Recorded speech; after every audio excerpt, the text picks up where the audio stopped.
Ladies and gentlemen, welcome back to the analysis of YOLENO TV. I hope you're well from wherever you're to this channel. Let us look at this story that is again developing and see how MURKOMEN is going to survive this time around, because there is an eyewitness who claims that he spotted food supply being channeled to Jubaland forces. And this, according to him, is a confirmation that our security forces are supplying the Jubaland forces with foodstuff. So then how is MURKOMEN going to survive this time round? Because this story, I think the person who is supposed to address it is not even him. But because we expect that he's the one who's going to respond, let's wait and see what MURKOMEN is going to talk about this. Because I was asking myself the moment MURKOMEN rejected the narrative of these Jubaland forces being in Kenya, I asked myself, okay, fine, let's assume these people are in Kenya and MURKOMEN has said they are not in Kenya. Then how are they going to survive there? Because they had to be a way of feeding these people. So that's why in a story on the People's Daily, there's an article here. I'm going to take you through that article. And the article talks about food being transported to the Jubaland forces. Now, before I take you through the details of this article, ladies and gentlemen, kindly allow me to appreciate you for the support you've been giving this channel ever since we've started. If you wish to support us, just like this video and subscribe to our channel if you had not subscribed before. And once again, thank you so much for your support. Going by this article, and allow me to read the article for you, because it is summarizing this story that is slowly developing about KDF trucks which have been observed escorting reinforcement from Kismayu and also transporting foodstuffs to these Jubaland forces. And it says, concerns are growing in Mandera County following reports that Jubaland forces are forcibly occupied farmland in the area, with several farmers claiming they were displaced to accommodate the soldiers.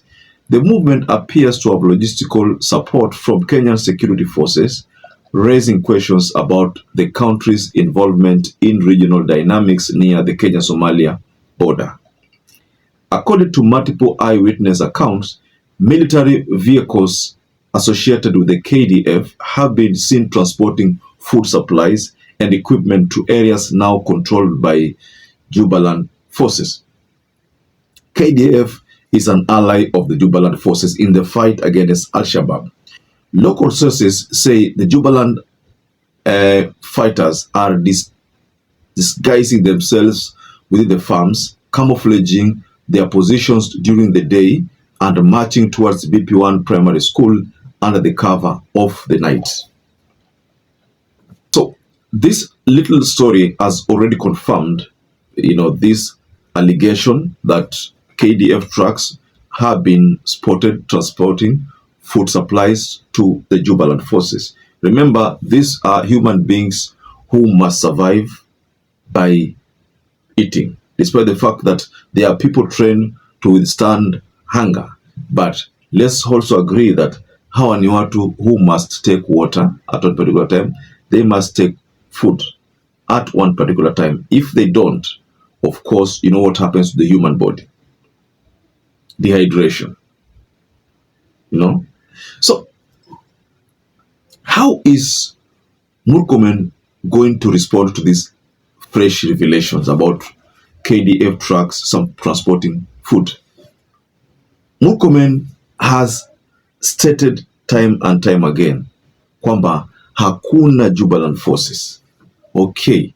And that's why even yesterday I didn't even do a video about Jubaland forces, because some of you told me that looks like someone is not telling us the truth there. The governor is talking about something else. The cabinet secretary is telling us something else. But the people on the ground are confirming the presence of Jubaland forces. Now this article has given us something else that we didn't know. That these people hide in farms. They pretend they're just with the locals. They mingle with the locals. Because most of the locals they are of Somalia origin. Now Jubaland forces are of Somalia origin. Now you can't really distinguish who is from who. Just like you can be there with someone who works for the Al-Shabaab. Now you don't know whether this person is an Al-Shabaab because the person has features of a Somalia.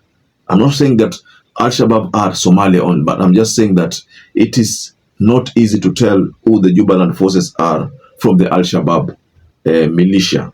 So that is the main reason why it is not easy to confirm whether they exist or not exist. But the minister has time and time confirmed that these people don't exist.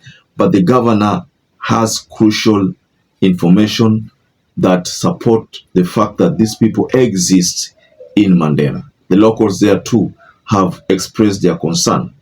So could we say that these are not Jubaland forces, but they are Al-Shabaab? Or what do we say? Because if they are not Jubaland forces, and the Waziri has said these are not Jubaland forces, but see these people who plant explosive there, but see Al-Shabaab. Yeah, that's all. That's what you can say. Kama sio Jubaland forces kina nani? Because they are not our KDF. Most likely, but they are Al-Shabaab. These are just two narratives to it, either Jubaland or Al-Shabaab, because police askari wetu, they don't get involved in terrorism. They are very, very respectable forces, and we can't accuse them of playing Al-Shabaab tactics of deploying explosive huko ndo watu waumie. So, ladies and gentlemen, just go below in the comment section and tell us. You can just assume what MURKOMEN is going to say, respond to this, because I'm very sure MURKOMEN will have to, at a particular time, talk about this. Of course, the issue of KDF, issue of the military, is not in his docket. It is in Soipantunya's docket. But we know that MURKOMEN is the one who has been reacting to these issues. He has been talking about security because these forces are already in the country. So he's talking about the security in the country. That is him. But you see cross-border attacks, all those KDF issues, those are under Soipan's docket. So, ladies and gentlemen, just tell us below on the comment section what you think about this latest explosive leak that Jubaland forces have been supplied with food supplies from the KDF. If they have been supplied by the KDF, then who has supplied the KDF with these food supplies? Definitely, it is the government, if this story is true. So perhaps if you're watching this video and you've not subscribed, take 1 second and subscribe, like this video.